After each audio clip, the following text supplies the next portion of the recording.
Baik, selamat sahabat saudara-saudara. Saya ucapkan selamat sahabat juga kepada saudara-saudara kita yang bergabung lewat Zoom untuk beribadah bersama-sama dengan kelompok Serayu pada sahabat ini. Saudara-saudara, untuk mendahului akan khotbah atau pembelajaran kita pada pagi Sabat yang suci ini, ada sedikit kesaksian yang saya rindu bagikan kepada saudara-saudara bahwa ketika saya khususnya dan keluarga saya belajar dan menerima akan kebenaran ini dan kami memutuskan untuk memberi diri kami dibaptis, menerima baptisan Yesus Kristus. Dan dari sinilah kesaksian yang saya mau berikan bahwa saat itu terjadi perbincangan yang besar di dalam keluarga besar.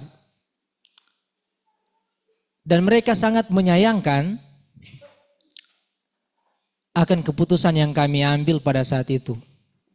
Tetapi buat kami keluarga itu adalah salah satu kebahagiaan yang terbesar yang pernah kami dapatkan di dunia, bahwa kami mau menerima, bahwa kami mau ada keberanian untuk lain dari yang lain.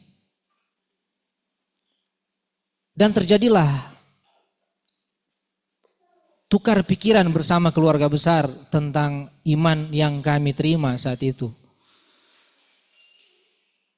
Dan inilah ayat yang menjadi dasar saudara-saudara saya terutama berikan bahwa kami salah di dalam menilai akan kebenaran.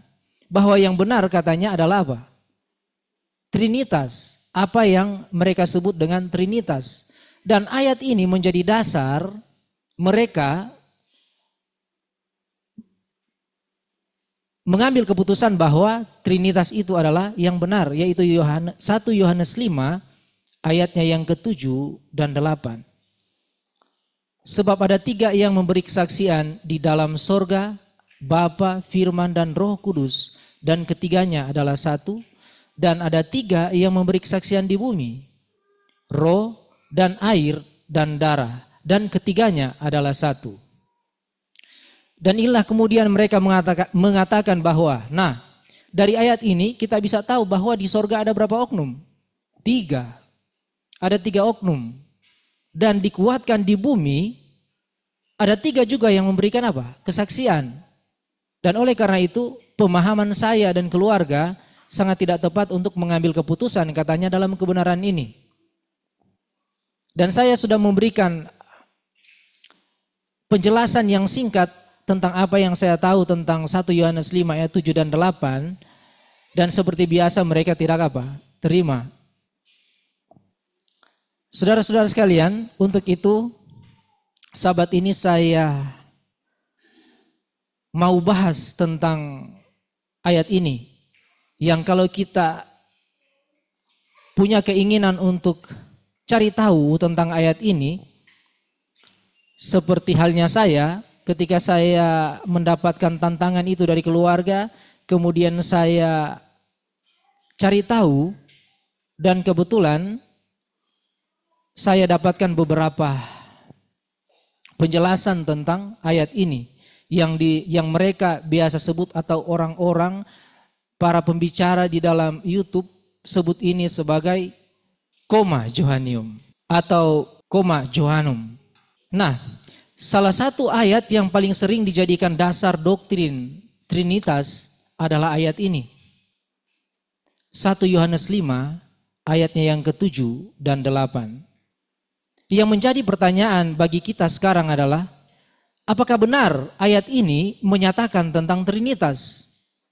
Karena ada banyak saudara-saudara kita di luar sana yang mendasarkan iman mereka di dalam ayat ini tentang pemahaman mereka mengenai Trinitas yang mereka yakini. Sebelum kita pelajari, mari kita lihat sekali lagi ayat ini. Yang ditandai warna biru disebut dengan koma Johanium atau koma Johanum. atau biasa mereka sebut dengan rumus Trinitas mereka. Ayat ini diketahui atau dikenal melalui terjemahan versi Alkitab King James. Yang berarti koma adalah kalimat singkat. Koma Johanum diartikan juga sebagai saksi surgawi. Kalimat singkat ini banyak yang sebutkan sebagai tambahan atau ditambahkan atau disisipkan. Jadi satu kalimat yang disisipkan di dalam satu ayat atau di dalam satu pembahasan perikop. Nah, mari kita lihat beberapa terjemahan Alkitab. Contohnya NIV, ada lagi NASB, ada juga ESV, NRSV. Itu semua tidak menggunakan koma Johannium. Terjemahan ini tidak mengutip akan kalimat yang berwarna biru tersebut. Artinya kalimat berwarna biru tidak digunakan sama sekali. Nah, jika tidak digunakan dalam versi Alkitab yang lain, lalu mengapa menjadi dasar doktrin Trinitas? Bagi saya ini adalah sesuatu yang perlu saya renungkan lagi.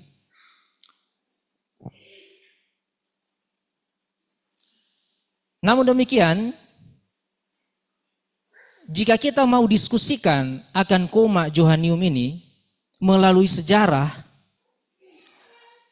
kita akan membutuhkan waktu yang lama dan berpotensi menjauhkan kita dari kebenaran yang sesungguhnya yang kita akan pelajari pada sabat ini. Tapi buat kita yang mau belajar, silahkan kunjungi YouTube dengan judul Breaking News. Gereja Masehi Advent hari ke-7 melarang 1 Yohanes 5 ayat 7 untuk Trinitas. Itu dibahas oleh Pak Wilmore.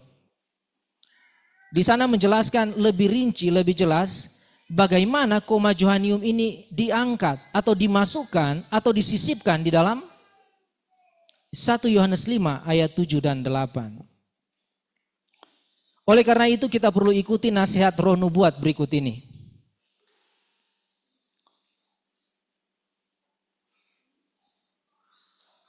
Dalam Selected Messages buku 1 bab 4 halaman 42:2, kesaksian-kesaksian itu sendiri akan menjadi kunci yang akan menjelaskan pesan-pesan yang diberikan sebagaimana kitab suci dijelaskan oleh kitab suci. Meskipun kutipan ini berfokus kepada bagaimana cara untuk mengerti tulisan-tulisan Roh Nubuat, tetapi Nyonya White mendasarkan metode penafsiran tulisan Roh Nubuat kepada metode belajar Alkitab, yaitu kitab suci menjelaskan dirinya sendiri atau ayat menjelaskan ayat. Dan itu yang kita akan praktekkan untuk mempelajari akan pelajaran kita pada sabat ini. Oleh karena itu mari kita lihat apa yang Alkitab jelaskan tentang 1 Yohanes 5 ayat 7 dan 8. Perlu kita ketahui bahwa di dalam perikop ini, di dalam 1 Yohanes 5, ayat yang pertama adalah ayat 6. Jadi ayat 6 ini mengawali akan pembahasan di dalam perikop 1 Yohanes 5. Untuk itu kita perlu balik untuk belajar lagi tentang atau baca lagi atau lihat lagi tentang ayatnya yang ke-6 untuk mengerti dan memahami tentang ayat 7 dan ayat ke-8. 1 Yohanes 5 ayatnya yang ke-6. Inilah dia yang telah datang dengan air dan darah, yaitu Yesus Kristus. Bukan saja dengan air, tetapi dengan air dan dengan darah. Dan rohlah yang memberi kesaksian, karena roh adalah kebenaran. Mari kita lihat dan sandingkan dengan ayat yang ke-7 dan 8. Dalam ayat ini atau ayat yang ke-6 kita bisa lihat elemen yang sama yang kita akan dapatkan di dalam ayatnya yang ke-8. yaitu ada roh dan air dan darah. Nah, karena itu tentunya ketiga elemen dalam ayat 6 dan ayatnya yang ke-8 sama. Yohanes tidak mungkin berbicara berbagai elemen yang berbeda dalam sebuah perikop. Tidak mungkin kemudian Yohanes berbicara elemen yang berbeda di dalam pembahasannya di dalam satu perikop atau satu pasal. Makanya dari itu air, darah, dan roh di dalam 1 Yohanes 5 ayat 6 pasti sama dengan air, roh, dan darah di dalam ayatnya yang ke-8. Siapa yang datang dengan air dan darah? Yesus, yaitu Yesus Kristus. Kita sudah mulai melihat maksud dari elemen-elemen tersebut. Dan puji Tuhan, kita sudah paham. Kalau begitu mungkin kita bisa akhiri khotbah pagi ini sampai di sini.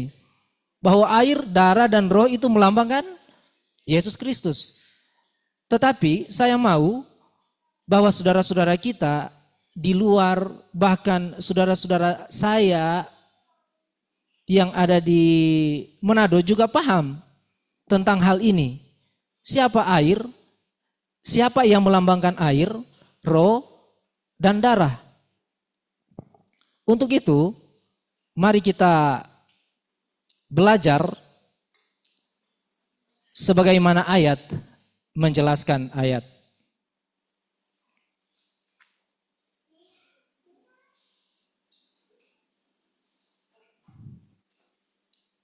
Dalam ayat ini disebutkan dia yang telah datang dengan air dan darah, yaitu Yesus Kristus. Apa maksud datang dengan air dan darah? Kita lihat Imamat 12 ayatnya yang ke-7 dan ayatnya yang ke-8. Imam itu harus mempersembahkannya ke hadapan Tuhan dan mengadakan pendamaian bagi perempuan itu. Demikianlah perempuan itu ditahirkan dari leleran darahnya. Itulah hukum tentang perempuan yang melahirkan anak laki-laki atau anak perempuan. Tetapi jikalau ia tidak mampu untuk menyediakan seekor kambing atau domba, maka haruslah ia mengambil 2 ekor burung tekukur atau 2 ekor anak burung merpati, yang seekor sebagai korban bakaran dan yang seekor lagi sebagai korban penghapus dosa. Dan imam itu harus mengadakan pendamaian bagi perempuan itu, maka tahirlah ia. Jadi kita semua umumnya tahu bahwa saat seorang wanita melahirkan, maka ada air dan keluar darah. Dan bahkan sebelumnya perempuan itu melahirkan, kita mengenal ada yang disebut dengan pecah air ketubannya. Maka di sini kita memahami bahwa ketika ada seorang yang melahirkan, di sana ada unsur air dan darah. Artinya, dalam proses melahirkan ada air dan darah yang keluar. Itu sebabnya perempuan menjadi najis dan perlu pentahiran. Dan untuk kelahiran sesuai pedoman pada bangsa Israel harus mempersembahkan korban. Korban apa? Korban penghapus dosa dan korban pendamaian. Nah, bagaimana dengan Yesus? Bagaimana dengan ibu dari Yesus? Lukas 2 ayat 22 dan 24 menyaksikan, dan ketika genap waktu pentahiran menurut hukum Taurat Musa, mereka membawa dia ke Yerusalem untuk menyerahkannya kepada Tuhan, seperti ada tertulis dalam hukum Tuhan. Semua anak laki-laki sulung harus dikuduskan bagi Allah, dan untuk mempersembahkan korban menurut apa yang difirmankan dalam hukum Tuhan, yaitu sepasang burung tekukur atau 2 ekor anak burung merpati. Di dalam ayat ini disebutkan genap waktu pentahiran. Menurut hukum Taurat Musa, siapa yang dimaksud? Ibunya Yesus, Maria. Karena dia melahirkan anak laki-laki dan karena itu dia menjadi najis dan perlu apa? Ditahirkan atau perlu pentahiran.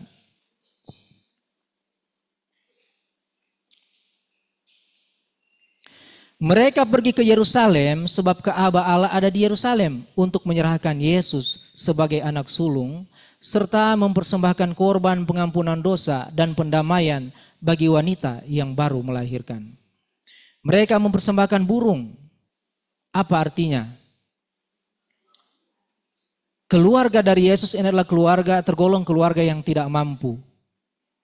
Tapi sebelumnya domba. Kalau tidak ada domba, burung. Nah, kalau tidak ada burung, apa yang dipersembahkan? Tepung. Dan keluarga Yesus oleh karena tidak kaya, tergolong dalam keluarga kaya, maka hanya menyerahkan burung.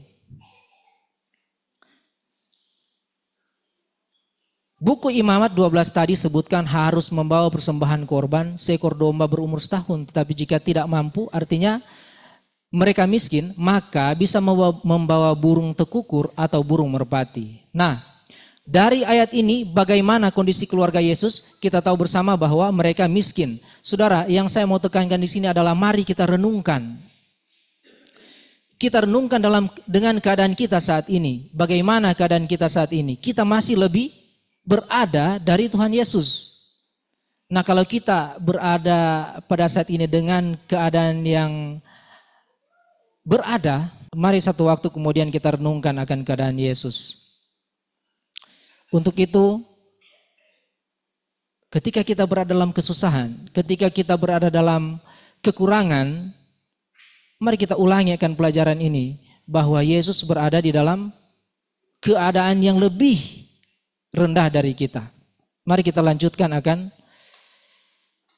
pelajaran kita. Dalam ayat ini disebutkan bahwa semua anak laki-laki sulung harus dikuduskan bagi Allah dan ini sesuai dengan hukum Tuhan. Mengapa? Kita lihat Keluaran 13 ayat 2 dan ayatnya yang ke-14 sampai 15. Kuduskanlah bagiku semua anak sulung, semua yang lahir terdahulu dari kandungan pada orang Israel, bagi pada manusia maupun pada hewan. Akulah yang empunya mereka. Ayat 14, dan apabila anakmu akan bertanya kepadamu di kemudian hari, apakah artinya itu? Maka haruslah engkau berkata kepadanya, dengan kekuatan tangannya, Tuhan telah membawa kita keluar dari Mesir, dari rumah perbudakan.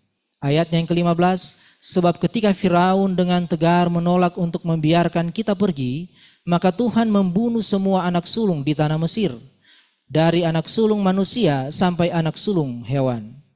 Itulah sebabnya, maka aku bisa mempersembahkan kepada Tuhan segala binatang jantan yang lahir terdahulu dari kandungan, sedang semua anak sulung di antara anak-anakku lelaki kutebus. Nah, dari ayat ini dijelaskan mengapa anak sulung harus dikuduskan bagi Allah. Karena oleh kematian anak sulung, bangsa Israel dibebaskan dari rumah perbudakan Mesir. Rumah perbudakan Mesir adalah lambang perbudakan dosa. Karena itu untuk membebaskan dari rumah perbudakan dosa, maka anak sulung harus mati. Itu sebabnya Yesus, anak sulung Allah dan manusia, harus mati demi kelepasan kita manusia yang berdosa. Jadi benar bahwa Yesus datang dengan air dan darah, sebab dia harus lahir menjadi manusia sebagai anak sulung untuk menjadi juru selamat kita. Kita kembali ke 1 Yohanes 5 ayat 6. Kita sudah lihat Yesus datang atau lahir melalui air dan darah. Di dalam 1 Yohanes 5 ayat 6 ini. Yang menjadi pertanyaan, adakah Yesus mengalami jenis kelahiran yang lain? Apakah ada peristiwa Yesus lahir kembali? Yohanes 3 ayat 4 dan 5 menjelaskan, kata Nikodemus kepadanya, Bagaimana mungkin seorang dilahirkan kalau ia sudah tua? Dapatkah ia masuk kembali ke dalam rahim ibunya dan dilahirkan kembali? Jawab Yesus, aku berkata kepadamu, sesungguhnya jika seorang tidak dilahirkan dari air dan roh, ia tidak dapat masuk ke dalam kerajaan Allah. Jadi, apakah Yesus sudah mengalami kelahiran kembali? Sudah. Kapan? Waktu Yesus dibaptiskan. Matius 3:16 dan 17 lebih menjelaskan di sana, dan di sana ada kesaksian dari Bapaknya. Matius 3:16-17, sesudah dibaptis, Yesus segera keluar dari air dan pada waktu itu juga langit terbuka dan ia melihat Roh Allah seperti burung merpati turun ke atasnya. Lalu terdengarlah suara dari sorga yang mengatakan, inilah anakku yang kukasihi, kepadanyalah aku berkenan. Jadi Yesus bicara kepada Nikodemus bukan sekedar teori saja, tetapi sudah dia hidupkan, dia sudah dibaptis. Yesus sudah dibaptis dengan air dan bahkan dibaptis dengan roh, yaitu dengan Roh Kudus yang berasal dari Allah sendiri. Dan tidak hanya itu, Allah melalui rohnya memberi kesaksian. Dan perlu kita ingat bahwa memberi kesaksian, kata memberi kesaksian, ini adalah kata yang diulang-ulang Yohanes di dalam 1 Yohanes 5. Jadi kalau kita baca pasal 6 sampai ayat yang ke-12, di sana Yohanes mengulang-ulang tentang memberi kesaksian, Nah, apa kesaksian yang roh Allah berikan? Inilah anakku yang kukasihi, kepadanyalah aku berkenan. Dalam 1 Yohanes 5 ayat 6 tadi disebutkan, dan rohlah yang memberi kesaksian, karena roh adalah kebenaran. Melalui rohnya, Allah memberi kesaksian tentang anaknya dan apa yang Allah saksikan adalah kebenaran. Sebab roh kebenaran datang atau keluar dari Allah. Kita bisa cek Yohanes 15 ayat 26. Jadi saat Yesus lahir menjadi manusia, dia lahir dari air dan darah. Kemudian sebelum Yesus memulai pelayanannya, dia lahir dari air dan roh. Nah, bagaimana saat dia mati? Sebelum kita lihat penjelasan tentang kematian Yesus mengenai air dan darah, mari kita lihat ayat-ayat berikut ini. Keluaran 12 ayat 5 dan Keluaran 12 ayatnya yang ke-46. Anak dombamu itu harus jantan, tidak bercelah, berumur setahun. Kamu boleh ambil domba atau kambing. Keluaran 12 ayat 46, Paskah itu harus dimakan dalam satu rumah juga. Tidak boleh kau bawa sedikit pun dari daging itu keluar rumah. Satu tulang pun tidak boleh kamu patahkan. Tidak bercelah artinya sempurna, utuh, komplit, dan tidak boleh ada tulang yang patah. Mari kita lihat nubuatan selanjutnya di dalam Zakaria 12 ayatnya yang ke-10. Aku akan mencurahkan roh pengasihan dan roh permohonan atas keluarga Daud dan atas penduduk Yerusalem. Dan mereka akan memandang kepada dia yang telah mereka tikam. Dan akan meratap dia seperti orang yang meratapi anak tunggal. Dan akan menangisi dia dengan pedih seperti orang menangisi anak sulung. Jadi siapakah anak sulung yang ditikam dan orang banyak memandang kepadanya? Serta ada yang meratapi. Yesus Kristus. Dan ini semua adalah nubuatan dan digenapi dalam anak Allah. Mari kita lihat kegenapannya di dalam Yohanes 19 ayat 33 sampai 35. Tetapi ketika mereka sampai kepada Yesus dan melihat bahwa ia telah mati, mereka tidak mematahkan kakinya. Tetapi seorang dari antara prajurit itu menikam lambungnya dengan tombak dan segera mengalir keluar darah dan air. Dan orang yang melihat hal itu sendiri yang memberi kesaksian ini, dan kesaksiannya benar, dan ia tahu bahwa ia mengatakan kebenaran, supaya kamu juga percaya. Jadi sebagaimana nubuatan bahwa domba Paskah tidak bercela dan tidak boleh ada yang patah tulangnya, Yesus juga tidak bercelah, sempurna, dan saat dia mati tidak ada tulang-tulangnya yang patah. Dan sebagaimana pernyataan Zakaria, anak tunggal ditikam, demikian juga Yesus, anak tunggal, ditikam di lambungnya. Dan apa yang keluar? Air dan darah. Dan tentang semua ini, ada seorang yang menyaksikan dan memberi kesaksian. Siapa dia? Yohanes yang kekasih. Penulis dari buku Yohanes menyaksikan akan hal ini, tetapi dia menuliskan dalam bentuk orang ketiga tunggal atau third person. Apa buktinya? Yohanes 18 ayat 15 dan 16. Simon Petrus dan seorang murid lain mengikuti Yesus.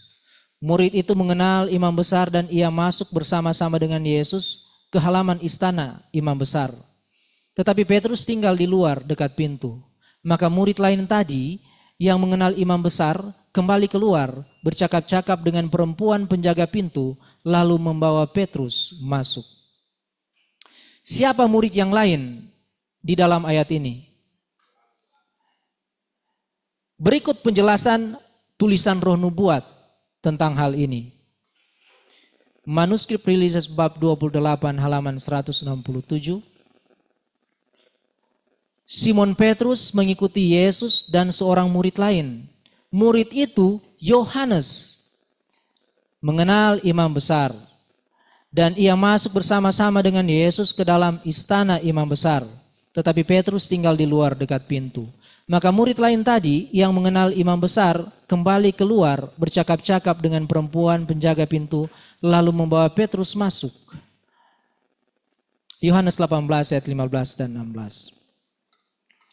Jadi Nyonya White pada intinya mengutip Yohanes 18 ayat 15 dan 16 serta menyampaikan bahwa murid lain itu adalah Yohanes yang kekasih, yaitu penulis dari buku Yohanes itu sendiri. Nah, Yohanes menggunakan kata ganti orang ketiga atau third person. Jadi, maksud saya, pada saat itu Yohanes memberikan kesaksian dalam bentuk orang ketiga tunggal. Jadi dalam buku Yohanes 19 tadi, yang menyaksikan Yesus mati dengan menyerahkan nyawanya, yang menyaksikan tidak ada satupun tulang kaki Yesus yang dipatahkan, dan yang menyaksikan lambung Yesus ditikam dan keluar darah serta air adalah Yohanes itu sendiri. Dan dia memberi kesaksian yang sebenarnya supaya kita percaya. Sebab dia adalah saksi hidup yang menyaksikan secara langsung tentang peristiwa tersebut. Jadi istilah memberi kesaksian adalah istilah yang lazim digunakan oleh Yohanes. Karena Yohanes banyak menggunakan istilah memberi kesaksian di dalam tulisan-tulisannya. Mari kita lihat kembali 1 Yohanes 5 ayat 6.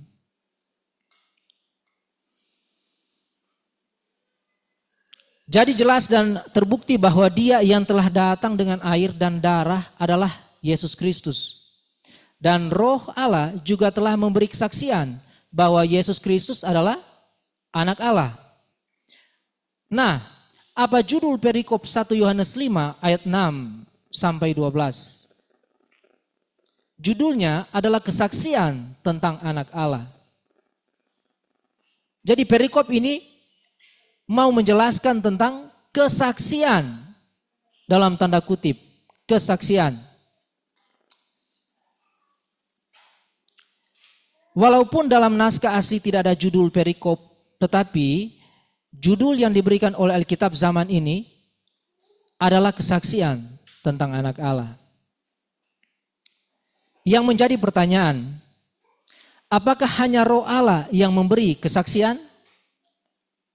Kita lihat 1 Petrus 1 ayat 11. Dan mereka meneliti saat yang mana dan bagaimana yang dimaksudkan oleh Roh Kristus yang ada di dalam mereka, yaitu roh yang sebelumnya memberi kesaksian tentang segala penderitaan yang akan menimpa Kristus dan tentang segala kemuliaan yang menyusul sesudah itu. Kita sudah belajar bahwa Allah berbicara di perjanjian lama melalui anaknya. Jadi di perjanjian lama Allah berbicara melalui anaknya, yaitu melalui roh anak Allah yang kita sebut dengan Roh Kudus. Tetapi dalam perjanjian lama tidak disebut Roh Kristus, tetapi Roh Allah atau Allah sendiri yang berbicara. Karena Roh Kristus yang sesungguhnya nanti dinyatakan setelah Yesus dimuliakan yang hidup sebagai manusia. Dan Roh Kristus yang kita terima sesudah Dia dimuliakan inilah yang kita perlukan. Sebab roh itu datang dari anak Allah yang sudah menjadi manusia. Roh Kristus yang dalam perjanjian lama datang dari anak Allah yang belum menjadi manusia. Nah, roh tersebut yaitu roh anak Allah sudah sejak lama memberi kesaksian dan bahkan apa yang akan terjadi kepada dirinya sendiri. Dia sudah saksikan kepada para nabi. Dan tidak heran sudah dituliskan dalam perjanjian lama. Contohnya di dalam Yesaya 53 ayat 7. Dan ayat ini adalah ayat yang dibaca oleh sida-sida Ethiopia di dalam Kisah 8 ayat 32. Mari kita lihat. Yesaya 53 ayat 7. Dia dianiaya tetapi dia memberikan dirinya ditindas dan tidak membuka mulutnya seperti anak domba yang dibawa ke pembantaian. Seperti induk domba yang keluh di depan orang-orang yang menggunting bulunya. Ia tidak membuka mulutnya. Dan inilah yang dibaca oleh sida-sida di dalam Kisah 8 ayat 32. Nas yang dibacanya itu berbunyi seperti berikut. Seperti seekor domba ia dibawa ke pembantaian dan seperti anak domba yang keluh di depan orang yang menggunting bulunya, demikianlah ia tidak membuka mulutnya. Ayat selanjutnya di dalam Kisah 8 tentang peristiwa dari sida-sida, dia menjadi bingung, kemudian dia bertanya kepada Filipus. Maka kata sida-sida itu kepada Filipus, aku bertanya kepadamu, tentang siapakah Nabi berkata demikian? Tentang dirinya sendiri atau tentang orang lain? Maka mulailah Filipus berbicara dengan bertolak dari nas itu. Ia memberitakan Injil Yesus kepadanya. Jadi Yesaya menubuatkan tentang penderitaan Kristus dan yang memberi kesaksian tentang hal itu kepada Yesaya adalah siapa? Roh Kristus. Tapi roh itu adalah roh sebelum Yesus menjadi apa? Manusia. Siapa yang menyuruh Filipus bertemu dengan sida-sida? Buku Kisah. Yang menyuruhnya adalah Yesus melalui rohnya. Lihat ayat sebelumnya, ayatnya yang ke-29. Roh siapa itu? Saya sudah katakan tadi bahwa itu adalah roh Kristus. Apa buktinya? Kisah 2 memberikan jawabannya. Nah, di dalam Kisah 2, mereka menerima kecurahan roh yang adalah pemberian Kristus setelah dia dimuliakan. Jadi benar roh memberi kesaksian dan roh itu adalah roh Kristus. Apakah waktu Yesus hidup di dunia mengaku dan menyatakan dirinya adalah anak Allah? Ya, bahkan karena pengakuannya itu dia dibunuh. Nah, apalagi rohnya sudah pasti memberikan kesaksian bahwa Kristus adalah anak Allah. Dan dalam 1 Yohanes 5 ayat 6 tersebut dituliskan juga bahwa roh adalah kebenaran. Siapa kebenaran itu? Yesus. Satu-satunya kebenaran dan tidak ada yang lain. Boleh lihat dalam Yohanes 14 ayat 6.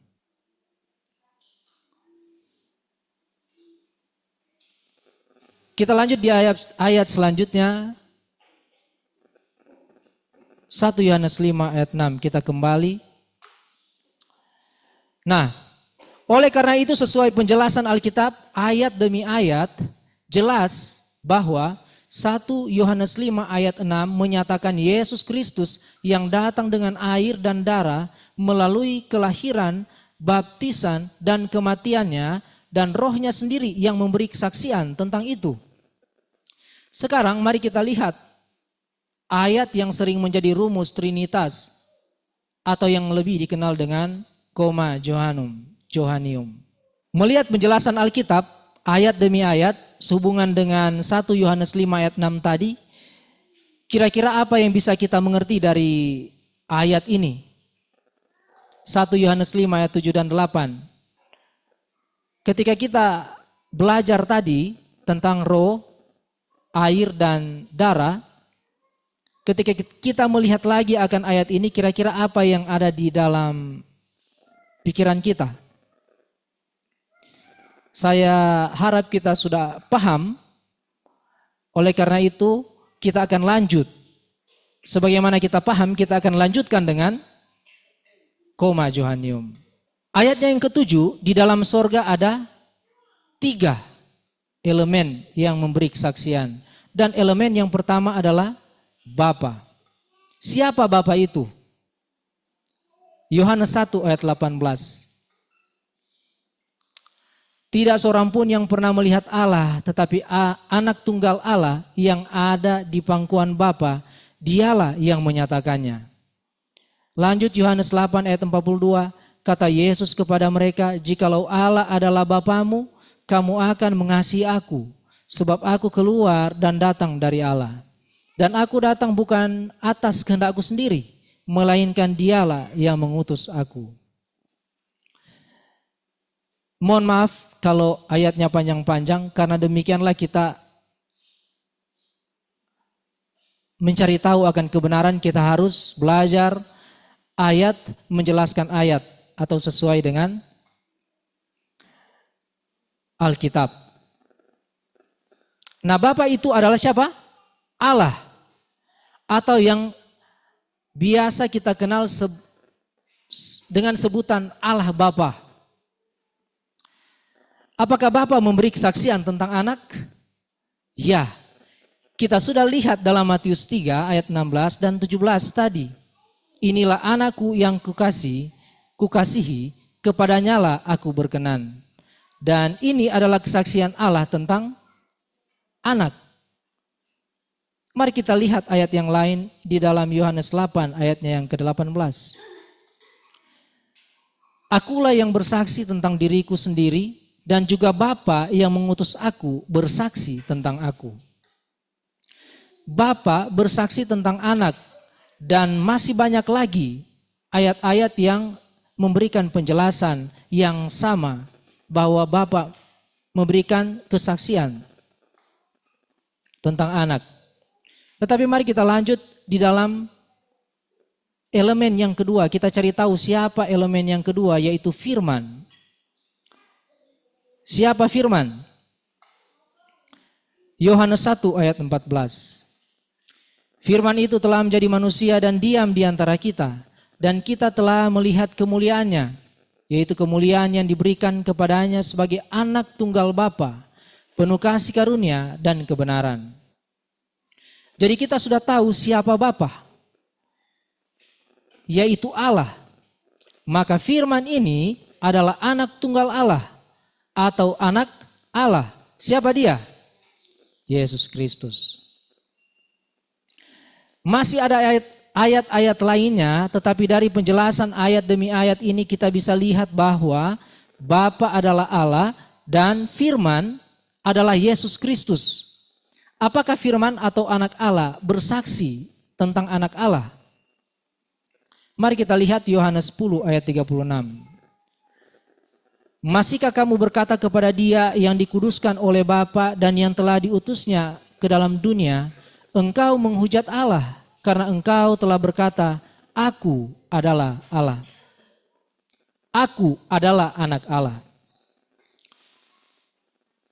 Kalau kita melihat di ayatnya yang ke-33, Yohanes 10, mereka mau membunuh Yesus karena Yesus mengaku Allah adalah Bapanya.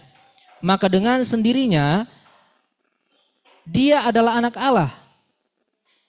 Bagi orang Yahudi, Yesus sudah menghujat Allah dan karenanya harus dibunuh. Jadi firman adalah anak Allah dan dia bersaksi bahwa dia adalah anak Allah. Jadi jelas bahwa firman itu adalah anak Allah atau Yesus itu sendiri. Lantas siapa Roh Kudus? Elemen yang ketiga di dalam koma Johannium. Dan karena ini adalah tulisan Rasul Yohanes yang kekasih, maka untuk memahaminya kita perlu lihat apa penjelasan Yohanes tentang Roh Kudus ini atau elemen yang ketiga di dalam koma Johannium. Kita lihat Yohanes 14 ayat 25 dan 26. Semuanya itu kukatakan kepadamu selagi aku berada bersama-sama dengan kamu. Tetapi penghibur yaitu Roh Kudus yang akan diutus oleh Bapa dalam namaku, dialah yang akan mengajarkan segala sesuatu kepadamu dan akan mengingatkan kamu akan semua yang telah kukatakan kepadamu. Bagi Yohanes, Roh Kudus itu adalah si penghibur yang diutus oleh Bapa. Kita lihat penjelasan Yohanes lainnya tentang penghibur di dalam Yohanes 15 ayatnya yang ke-26. Jikalau penghibur yang akan kuutus dari Bapa datang, yaitu Roh kebenaran yang keluar dari Bapa, ia akan bersaksi tentang aku. Dalam ayat ini penghibur itu Yohanes sebut juga dengan istilah Roh kebenaran. Nah, siapa Roh kebenaran ini? Mari kita telusuri kebenarannya. Kita lihat Yohanes 14 ayat 6 dan 7. Kata Yesus kepadanya, akulah jalan dan kebenaran dan hidup. Tidak ada seorang pun yang datang kepada Bapa kalau tidak melalui aku. Jadi Yesuslah kebenaran dan hanya satu-satunya. Tidak ada dua kebenaran, hanya ada satu, yaitu Yesus Kristus. Oleh karena itu, siapa Roh kebenaran? Yesus Kristus. Dalam Yohanes 15 ayat 26 tadi disebutkan penghibur itu adalah Roh kebenaran. Maka penghibur itu adalah Yesus Kristus. Roh Yesus Kristus. Jadi bagi Yohanes, penghibur itu adalah Roh Kudus dan penghibur itu adalah Roh kebenaran. Dan siapa Roh kebenaran ini? Itu adalah Rohnya Kristus. Mari kita kembali ke Yohanes 15 ayatnya yang ke-26. Kita perhatikan bagian akhir ayat tersebut. Pada bagian akhir ayat tersebut, ia akan bersaksi tentang aku. Siapa dia di dalam kalimat ini? Siapa? Penghibur yang adalah Roh Kudus atau Roh kebenaran atau Yesus Kristus. Jadi Roh itu bersaksi juga tentang Yesus Kristus karena Roh itu adalah Rohnya Yesus Kristus itu sendiri. Masih ingat 1 Petrus 1 ayat 11 yang kita sudah bahas tadi? Mari kita lihat lagi. 1 Petrus 1 ayatnya yang ke-11. Dan mereka meneliti saat yang mana dan bagaimana yang dimaksudkan oleh Roh Kristus yang ada di dalam mereka, yaitu Roh yang sebelumnya memberi kesaksian tentang segala penderitaan yang akan menimpa Kristus dan tentang segala kemuliaan yang menyusul sesudah itu. Jadi kita sudah bahas bahwa Roh Kristus sebelum menjadi manusia memberi kesaksian tentang siapa? Segala penderitaan Kristus melalui ayat 1 Petrus 1 ayat 11. Tetapi apakah hanya tentang segala penderitaannya? Tidak, Roh Kristus juga bersaksi tentang segala kemuliaan yang diterima Kristus sesudah apa? Penderitaannya itu. Apa buktinya? Mari kita buka Ibrani 1 ayat 8 dan 9. Tetapi tentang anak ia berkata, tahtamu ya Allah tetap untuk seterusnya dan selamanya. Dan tongkat kerajaanmu adalah tongkat kebenaran. Engkau mencintai keadilan dan membenci kefasikan. Sebab itu Allahmu telah mengurapi engkau dengan minyak sebagai tanda kesukaan, melebihi teman-teman sekutumu. Dalam ayat ini memberikan penjelasan bahwa Allah memuliakan siapa? Anaknya, memuliakan Yesus Kristus. Nah, buku Ibrani ditulis oleh Paulus dan ditulis sesudah Yesus naik ke surga. Artinya, Paulus menulis buku Ibrani berdasarkan tuntunan siapa? Roh Kudus. Nah, apa bukti bahwa Paulus memiliki roh? Kita lihat Kisah 13 ayatnya yang ke-9. Tetapi Saulus juga disebut Paulus yang penuh dengan Roh Kudus menatap dia. Jadi Paulus penuh dengan Roh Kudus, dan Roh Kudus yang dimaksud adalah Roh Kristus. Karena roh ini adalah roh yang diberikan sesudah apa? Kristus naik ke surga. Jadi Roh Kristus bukan hanya memberikan kesaksian tentang segala penderitaannya, tetapi juga tentang segala kemuliaannya. Dan pada waktu Yesus dimuliakan, Roh Kudus itu dicurahkan. Kita lihat kesaksian Petrus akan hal ini. Mari kita lihat Kisah 2 ayat 32 dan 33. Yesus inilah yang dibangkitkan Allah, dan tentang hal itu kami semua adalah saksi. Dan sesudah ia ditinggikan oleh tangan kanan Allah dan menerima Roh Kudus yang dijanjikan itu, maka dicurahkannya apa yang kamu lihat dan dengar di sini. Ini adalah penjelasan Petrus kepada orang-orang saat mereka menuduh para murid mabuk. Sebab mereka bisa berkata-kata di dalam bahasa yang bukan bahasa mereka. Kata ditinggikan diterjemahkan dari kata exalted, yang juga berarti dimuliakan. Ini adalah kegenapan dari perkataan Yesus kepada murid-muridnya.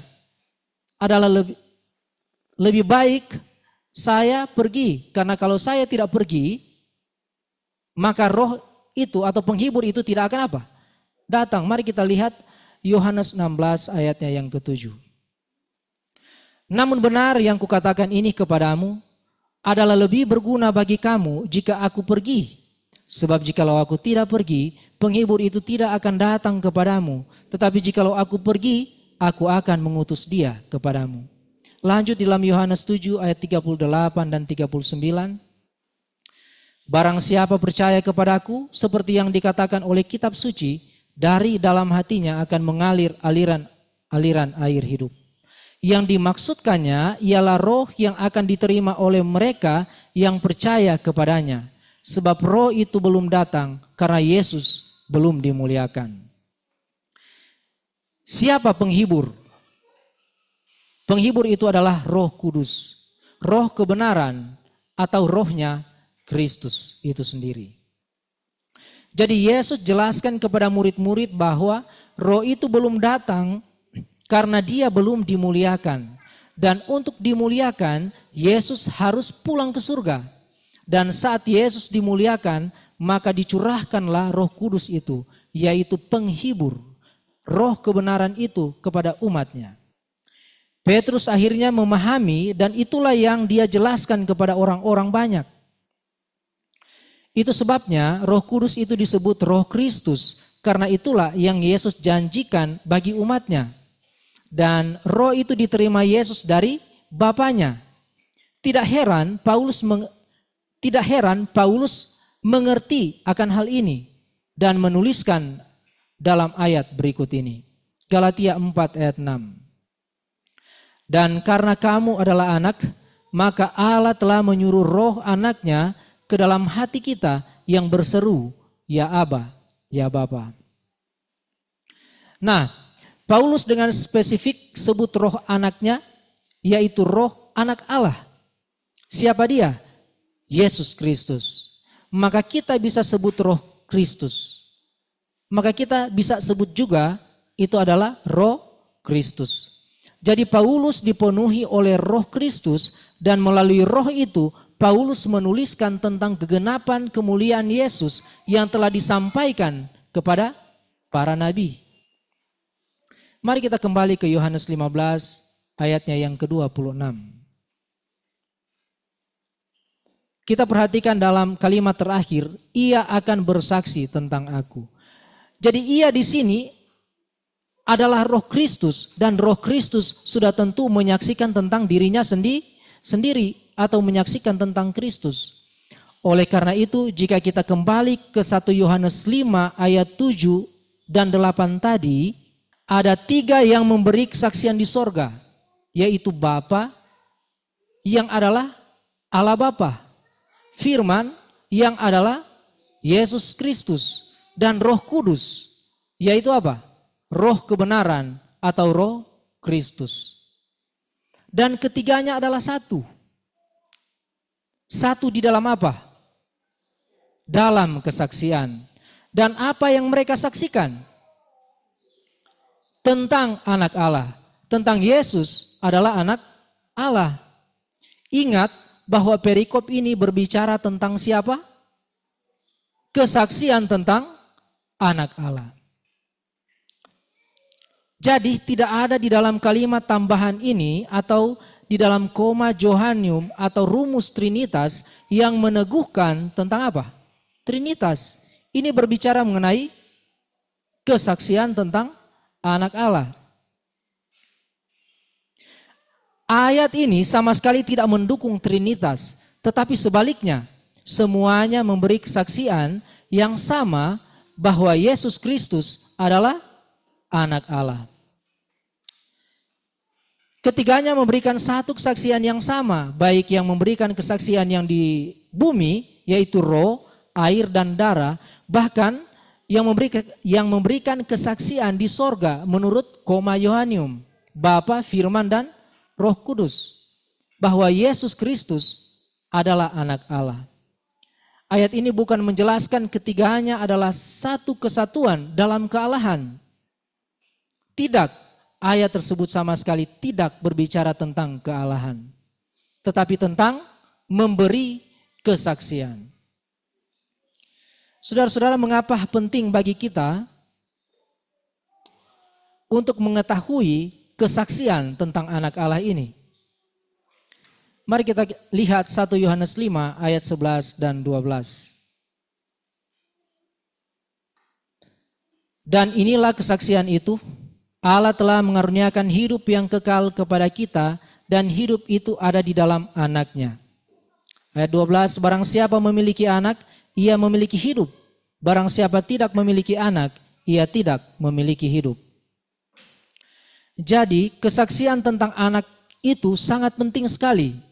Karena hidup kekal ada di dalam apa? Anak, ada di dalam Kristus. Tidak heran Nyonya White sebutkan di dalam Kerinduan Segala Zaman, dalam Kristus ada hidup yang asli, tidak dipinjam, tidak diperoleh dari orang lain. Barang siapa memiliki anak, ia memiliki hidup. 1 Yohanes 5 ayat 12. Alfa dan Omega jilid 6 halaman 149.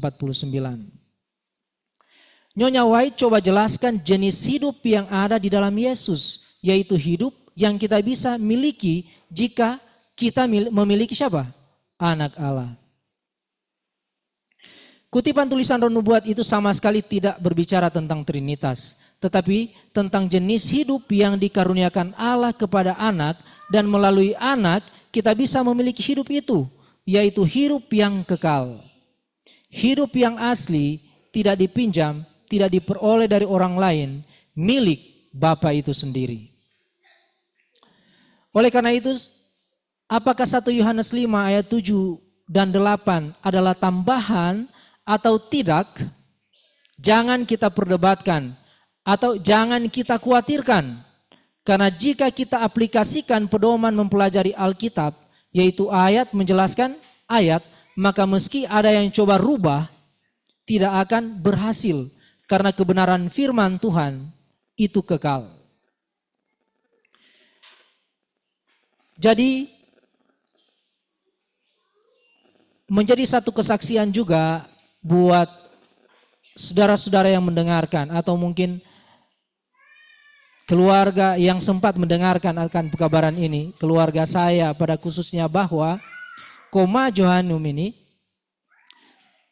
1 Yohanes 5 ayat 7-8 tidak menjelaskan akan apa? Trinitas. Tidak mendukung akan Trinitas. Tetapi sebaliknya bahwa ayat-ayat ini adalah kesaksian tentang siapa? Tentang Yesus, anak Allah. Mari kita lihat Yohanes 21 ayatnya yang ke-24.